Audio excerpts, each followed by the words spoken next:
All right, Chapter 8.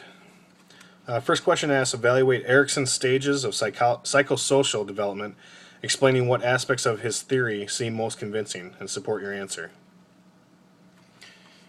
So I went with, I think the trust versus mistrust stage is the most convincing simply because I've seen it firsthand with my children and how it can affect them.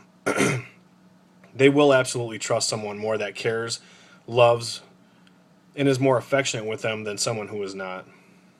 Secondly, the initiative versus guilt stage is another convincing stage due to more firsthand knowledge and experiences, not only from myself, but viewing the stage as an adult towards my children and how they fit in the stage quite frequently. I constantly see my son initiate activities by asking me, "Dad, hey, can we go out in the backyard and then throw some soft toss or take some batting practice?" Or, "Hey, Dad, you want to draw some pictures? Let's go draw something," or even as simple as let's go upstairs and make something out of Legos. With my daughter, it's a little more along the lines of do you want to read a story or do you want to go watch a Disney movie? A little bit more laid back, but nonetheless still initiating activities. If I didn't allow them to initiate those activities at least some of the time, or if I made them feel more of a nuisance than anything, they could develop that sense of guilt for even asking me.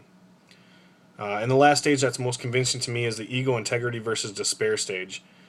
I've witnessed this stage with my grandmother recently, as we've seen her wither away to nothing, and then ultimately passing away a couple weeks ago from cancer, or the complications from cancer. She was constantly reviewing her life with us, the pastor, friends and family, people who stopped over to spend time with her in her final days and weeks.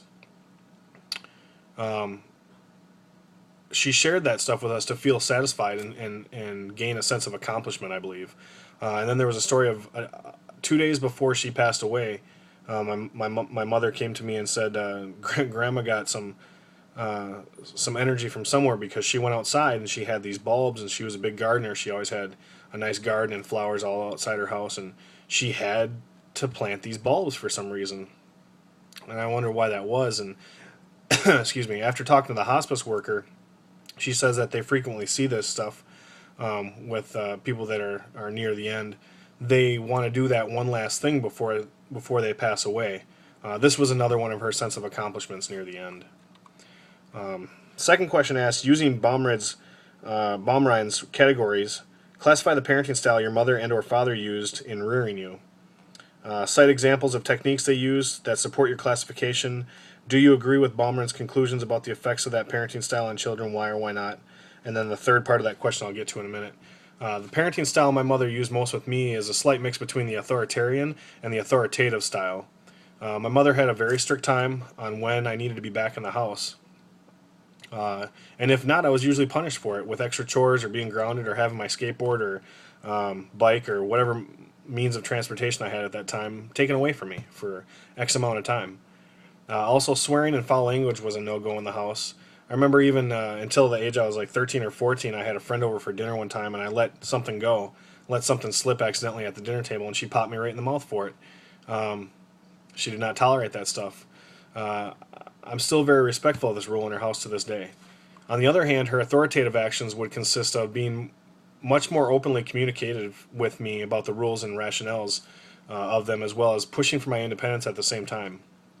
She wanted me to experience life and learn from it at an early age.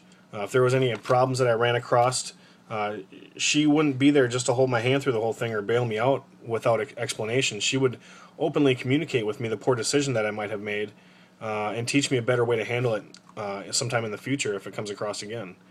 I do agree with Diane Baumrind on the conclusion to the effects of the parenting styles that my mother chose to use with me. I did notice that I was generally more mature than my peers. I had more self-control and was more reasonable, or responsible, than most of my peers growing up, it seemed like. And the third part of that question that says, think back to your junior high school or high school years. To what degree did early or late maturation seem to affect how boys and girls were treated by their peers, their parents, or their teachers? Did early or late maturation affect their adjustment? And explain your answer. So I stated early or late maturations were definitely treated differently by their peers. Most of the kids that matured faster seemed to have more friends and were more popular for whatever reason that was. than those that did not mature. Although on some instances, the ones that were immature still tended to gain a few more friends than the ones who were quiet. So there was kind of like a three-stage breakdown there.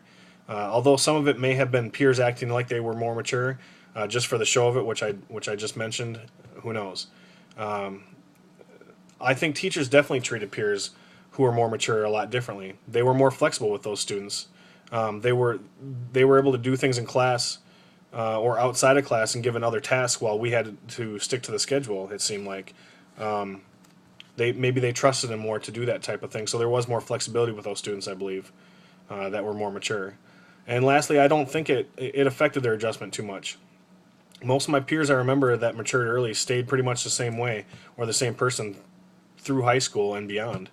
The ones that did mature late seemed to be affected the most, kind of like a deer in headlights look, or so this is kind of how the real world works type of thing. Their immaturity caught up to them. I think that all in all, each category has its strengths and weaknesses. Uh, it's finding that solid balance between those three categories to utilize them in your own parenting skill, and which ultimately will affect your children's life and hopefully become a great influence on them. So that's my video response to Chapter 8.